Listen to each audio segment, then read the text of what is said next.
आज हम लोग BSHPCl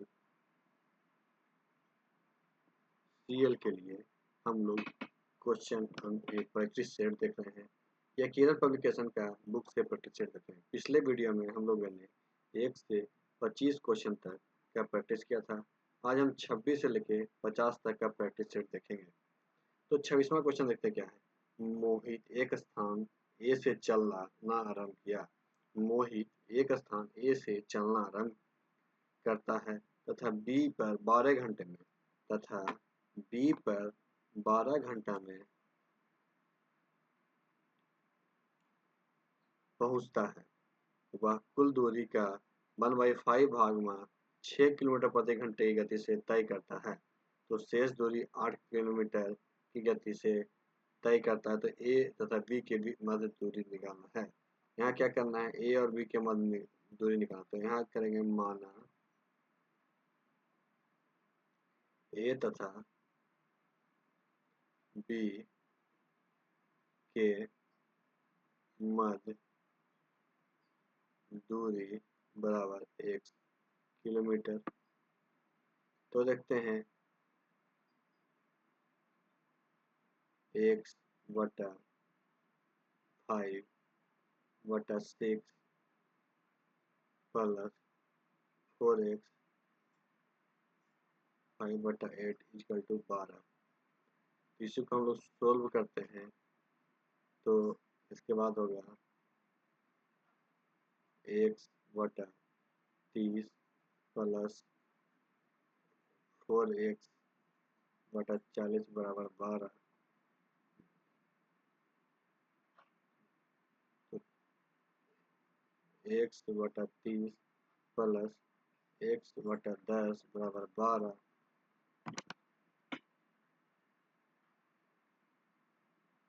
LCM 30, x plus 3x बराबर 12। तो 4x बराबर 12 गुने 30 और x यहाँ कर देंगे तो 4। तो 4 तिया 12, ये कट जाएगा 30, देखो तो 30 तिया 90 किलोमीटर। आंसर क्या हो जाएगा 90 किलोमीटर। नेक्स्ट क्वेश्चन हम लोग देखते हैं। 27 क्वेश्चन क्या है। 22.3/4 भागा 14.3 का 8-1/5 प्लस 4-2 भागा 1/2। यहाँ पे हम लोग देखते हैं क्या करना होगा। इसको गुना करके 2/1 लिख सकते हैं। तो यहाँ पे हो जाएगा क्या 91। इसको हम लोग तोड़ेंगे 2288 3 91/4 भागा 14/3 का, इसको हम लोग तोड़ देते हैं तो क्या होगा, यहाँ पे दूनी 4 हो जाएगा, 4-4 ये 1 हो जाएगा। और यहाँ हम लोग देखते हैं 8 बजे 40, 40 1 41, 41/5 यहाँ हो जाएगा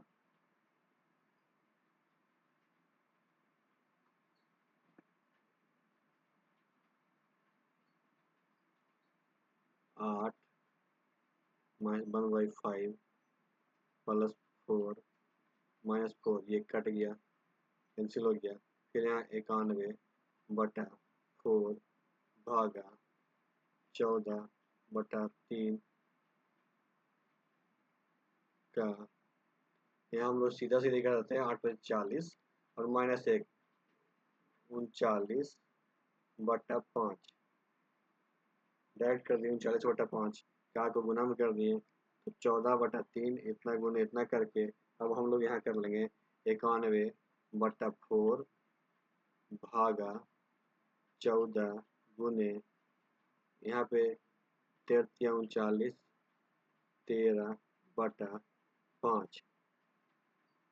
अभी इसको हम गुना करने के लिए पलट भी सकते हैं, ऊपर नीचे कर लेंगे तो 91/4 गुना 5/14 गुने 13। अब इसको हम लोग डिवाइड करेंगे तो सत्ते 91 यहाँ कट जाएगा 7 बार में, तो हो जाएगा आंसर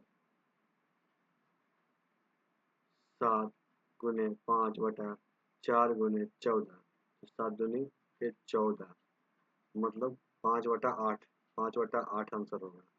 तो 5/8 आंसर क्या है? दूसरा नंबर। और हम लोग देखते हैं क्वेश्चन नंबर, आप लोग सॉल्यूशन देख लीजिए, इसको डिलीट करेंगे।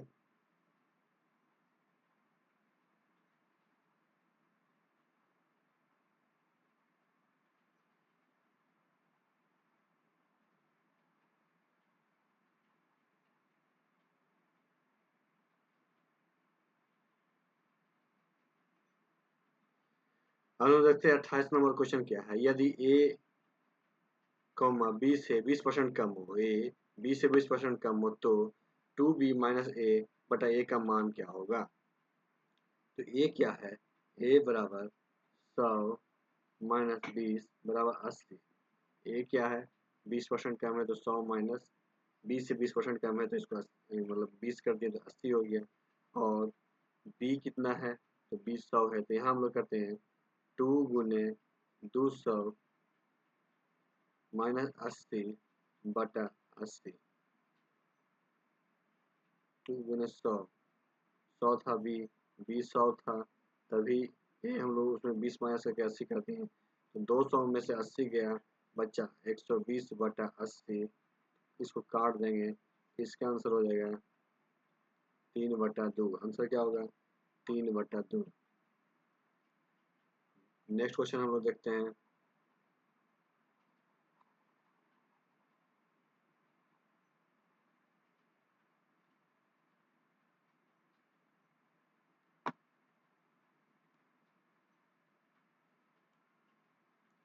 बारह व्यक्ति एक कार के आधे को 9 दिन में पूरा करता है। 12 व्यक्ति एक कार के आधे को 9 दिन में पूरा करता है। कितने व्यक्ति समान कार को संपूर्ण को 6 दिन में पूरा कर सकते हैं? मतलब 12 व्यक्ति कोई काम को आधे दिन में करता, 9 दिन में आधा करता है, तो कितने व्यक्ति उसे 6 दिन में पूरा करेगा? इसके लिए हम लोग फॉर्मूला क्या है?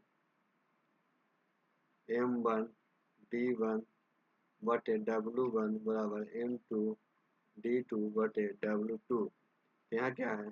12 गुने 9 बटा 1/2। यहाँ क्या है? M2 गुने 6 बटा 1। इसको हम जब सोल्व करेंगे, M2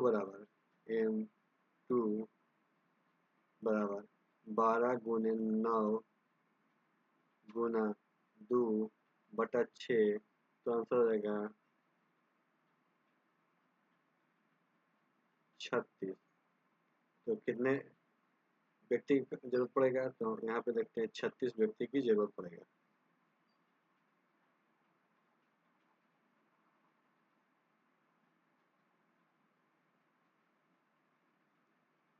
नेक्स्ट क्वेश्चन हम लोग देखते हैं।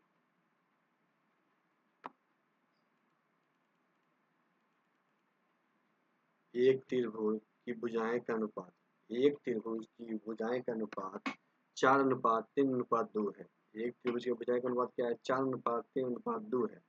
त्रिभुज का परिमाप 63 है, तो इसकी सबसे बड़े भुजा की लंबाई क्या है? त्रिभुज के परिमाप क्या है? 63 है, तो सबसे बड़ी भुजा का माप यहाँ पे हम लोग जोड़ते हैं, तो 4x कर सकते हैं प्लस 3x प्लस 2x बराबर 63। परिणाम माप क्या होता है? भुजाओं का योग होता है। तो यहाँ पे 9x बराबर 63, तो x बराबर कितना हो जाएगा? 9 से 63 कट जाएगा 7, तो बड़ी भुजा 4 है, तो सच्चा 4 गुना 7 और सच्चो 28 सेंटीमीटर। तो बड़ी भुजा कितना होगा? 28 सेंटीमीटर हो जाएगा।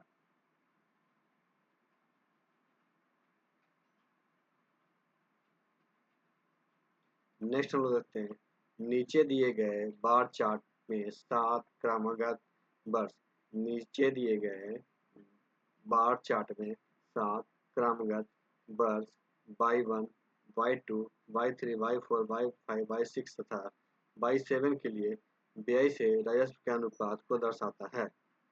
तो लाभ प्रतिशत किस वर्ष के लिए न्यूनतम है। तो 31 के हम लोग देखते हैं किस वर्ष के लिए न्यूनतम होगा। तो हम लोग देखते हैं चार्ट में व्यय राजस्व अनुपात दिया गया है।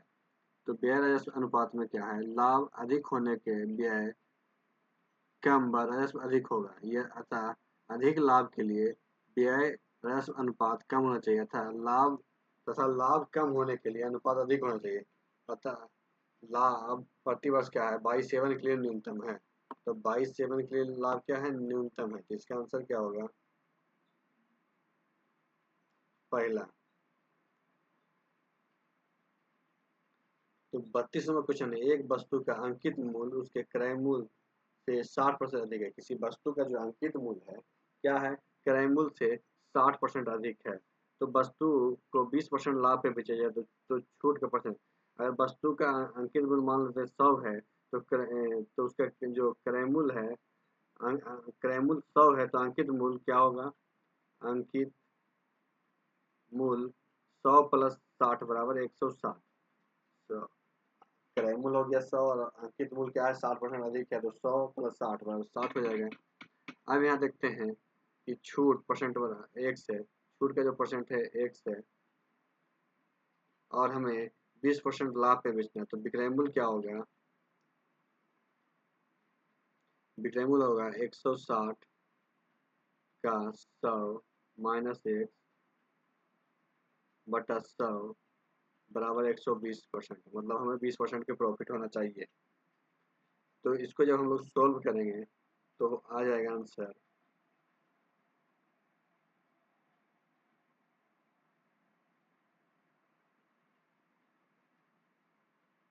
100 - 1 बराबर 75। तो x बराबर 25%। हम लोग को इसको सोल्यूशन आप लोग डिटेल में कीजिएगा। इसको जब तोड़िएगा तीसरा 100 - x बराबर 75 आएगा, तो x बराबर 25% हो जाएगा, क्योंकि इधर इसको जब करेंगे तो माइनस हो जाएगा। x को इधर करेंगे और 75 को इधर करेंगे, 100 में माइनस करेंगे तो 25% हो जाएगा। तो छूट कितना परसेंट होगा, छूट हो जाएगा 25%।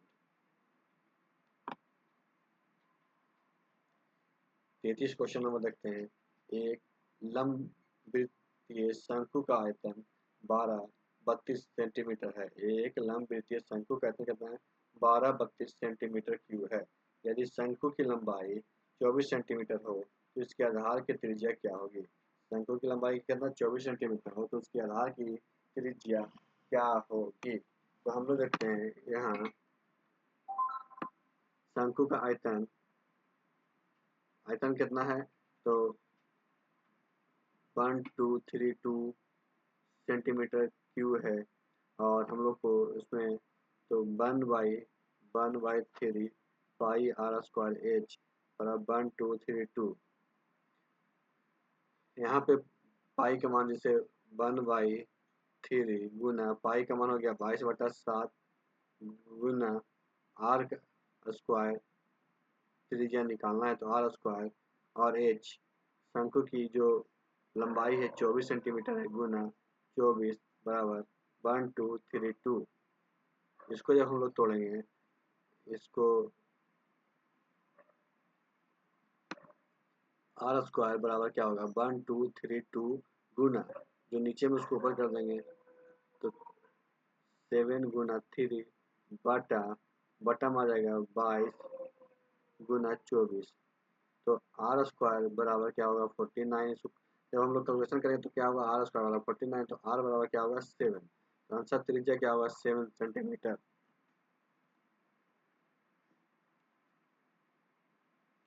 34 क्वेश्चन देखते हैं। 34वां क्वेश्चन क्या है, यदि 12 वर्ष के लड़के को एक नए लड़के से बदलते हैं, यदि एक 12 वर्ष के लड़के को एक नए लड़के से बदलते हैं तो 18 लड़कों की औसत आयु 1.5 वर्ष बढ़ जाती है।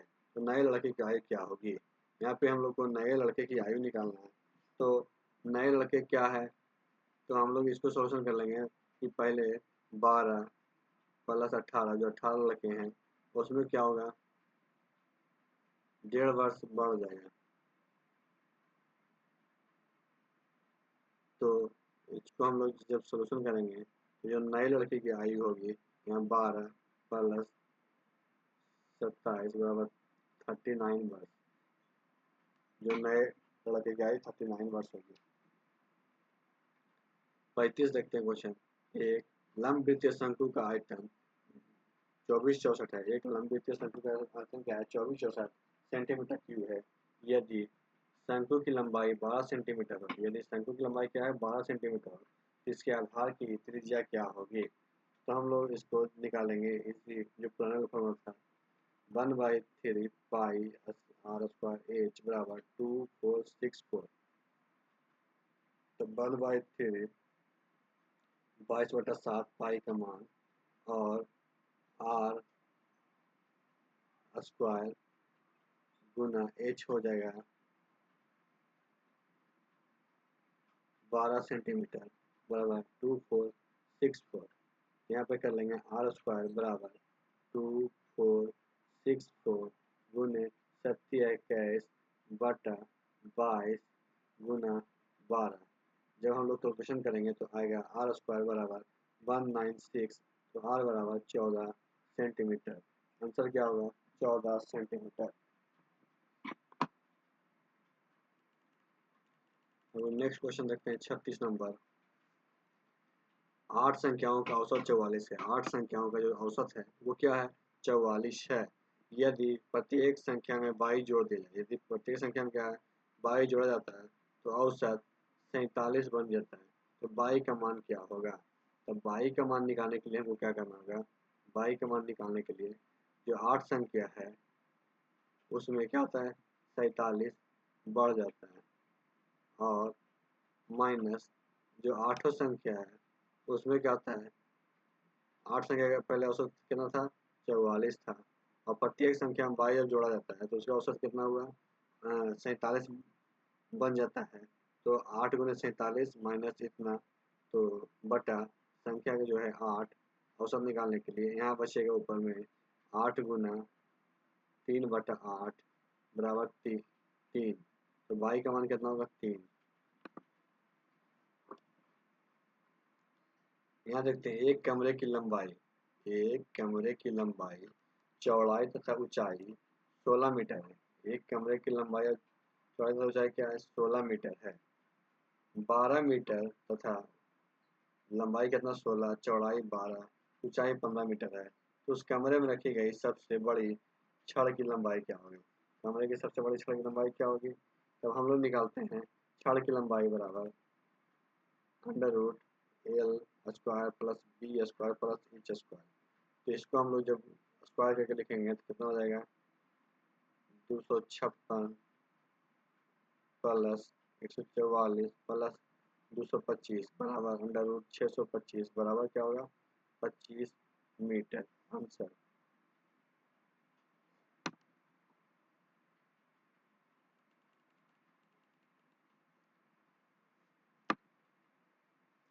और 30 नंबर में देखते हैं। एक कार 48 किलोमीटर प्रति घंटा की गति से एक कार 48 किलोमीटर प्रति घंटा की गति से एक निश्चित दूरी 14 घंटे में तय करता है। तो वह 84 किलोमीटर प्रति घंटे की गति से समान दूरी तय करने में कितना समय लगेगा?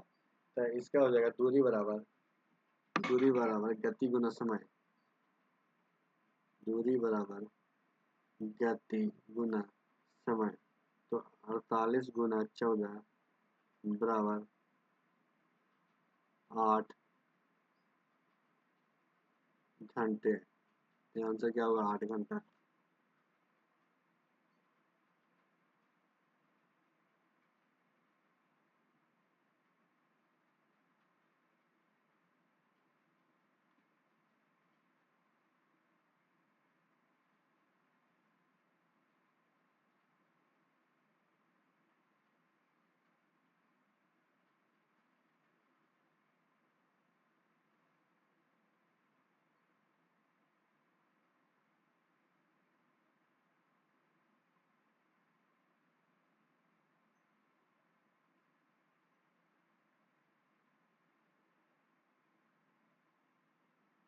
दूरी बराबर क्या है? गति गुना समय।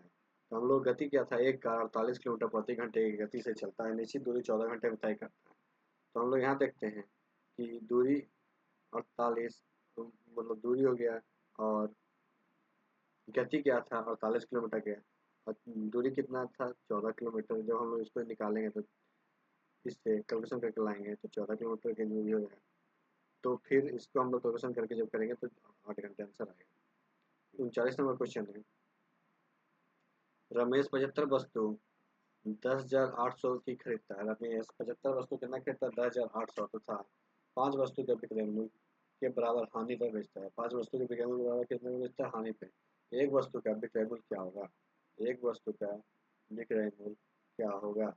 इसको हम लोग सोल्यूशन देख लेते हैं। यहाँ पे 10,800 में 75 वस्तु खरीदी जाती है तथा 5 वस्तु के विक्रय मूल्य के समान हानि होती है। अर्थात अर्थात क्या है, 10,800 में 75 प्लस 5 बराबर 80 वस्तुओं का विक्रय मूल्य होगा। अतः 10,800 बटा 80 बराबर क्या होगा 135 रुपये।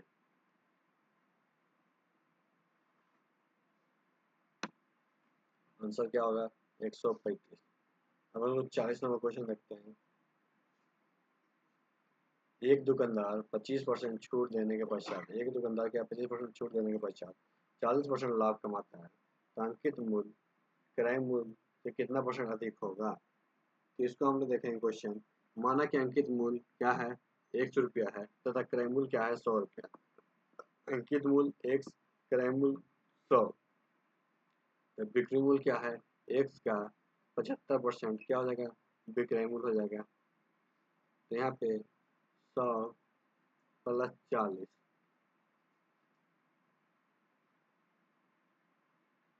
140, इधर हो जाएगा x का 75 बटे 100। तो x बराबर क्या हो जाएगा 140 गुना 100 बटा 75 बराबर 186.67। 20% है घटाने के बाद 100, तो क्या हो जाएगा 86.67%। कितना होगा 86.67%।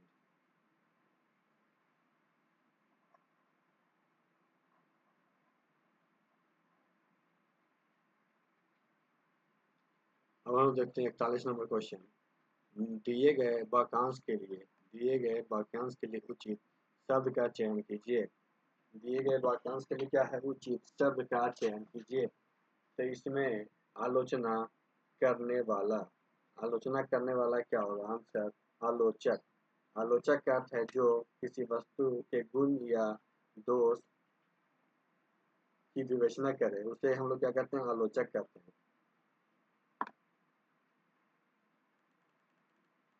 फिर देखते हैं निम्नलिखित वाक्य में से मिश्र वाक्य ज्ञात कीजिए। निम्नलिखित वाक्य में से क्या है मिश्र वाक्य ज्ञात कीजिए। हम लोग देखते हैं इसका आंसर क्या होगा दूसरा, जो उसके पास था वह सब खो गया, जो उसके पास था वह सब खो गया। इस वाक्य में मिश्र वाक्य है जिसमें वह एक से अधिक वाक्य मिले हुए हैं, किंतु एक प्रधान उपवाक्य तथा शेष आश्रित वाक्य हैं, इसलिए मिश्र वाक्य कहलाते हैं। नेक्स्ट हम लोग देखते हैं 43। दिए गए शब्द की शुद्ध वर्तनी का चयन कीजिए। दिए गए शब्द की शुद्ध वर्तनी क्या है अज्ञम।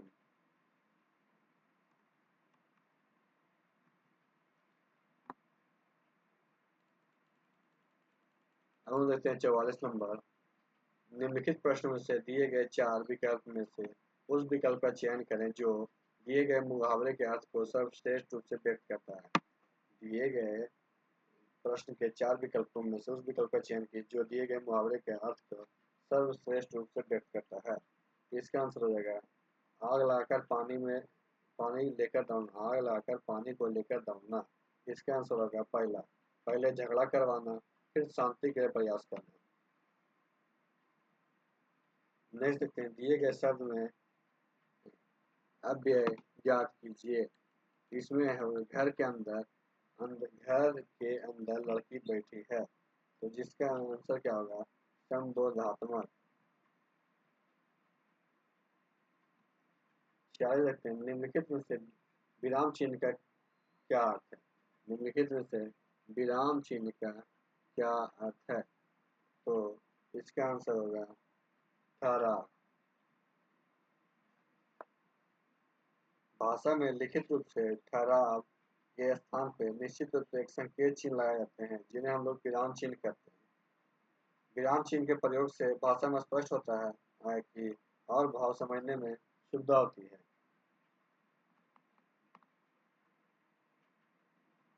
नेक्स्ट हम लोग देखते हैं, दिए गए शब्द युग्म का सही युग्म ज्ञात कीजिए। दिए गए शब्द युग्म का सही युग्म ज्ञात कीजिए। इसका आंसर हो जाएगा 47 का तीसरा, भंडार खजाना। अब हम लोग देखते हैं पहला 48 से लेकर 50 तक क्वेश्चन। जो वाक्यांश है, एक वाक्यांश दिया गया है, वाक्यांश के आधार पर 3 शब्द दिए गए हैं। गद्यांश को ध्यानपूर्वक पढ़े तथा उनके प्रति एक 4 विकल्पों में से सही पे चुने। तो रविन्द्रनाथ टैगोर एक महान भारतीय कवि थे। रविन्द्रनाथ टैगोर एक क्या थे? महान भारतीय कवि थे। तो यहाँ पे क्वेश्चन हम देखते हैं,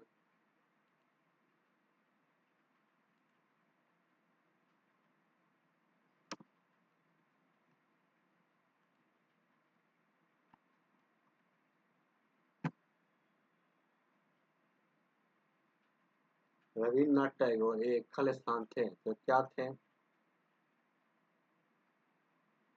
49। इसका आंसर होगा दो। कवि, यहाँ हम लोग देख रहे हैं कि रविन्द्रनाथ टैगोर भारतीय कवि थे। क्या थे? कवि थे। हम लोग 49 देख चुके हैं। नेक्स्ट अब हम लोग देखते हैं,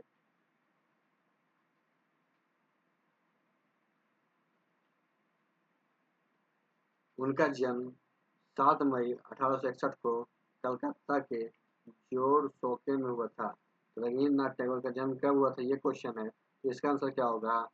7 मई 1861। हम लोग का 2 क्वेश्चन कंप्लीट हो गया। तीसरा हम लोग देखते हैं, रविन्द्रनाथ टैगोर को नोबेल पुरस्कार किस रचना के लिए मिला था? तो आगे बढ़ते हैं। इनके माता पिता का नाम शारदा देवी था। इनके माता पिता का नाम क्या था?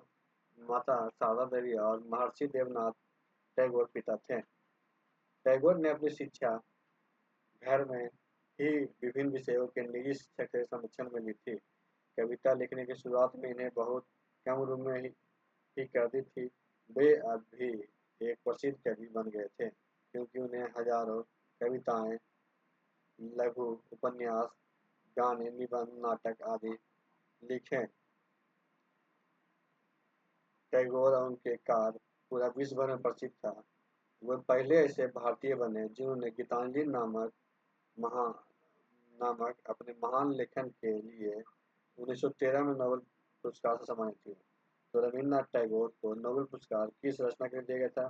तो गीतांजलि। यहाँ पे हम लोग देखते हैं पहला आंसर हो जाएगा। और हम लोग पहला पढ़ लेते हैं,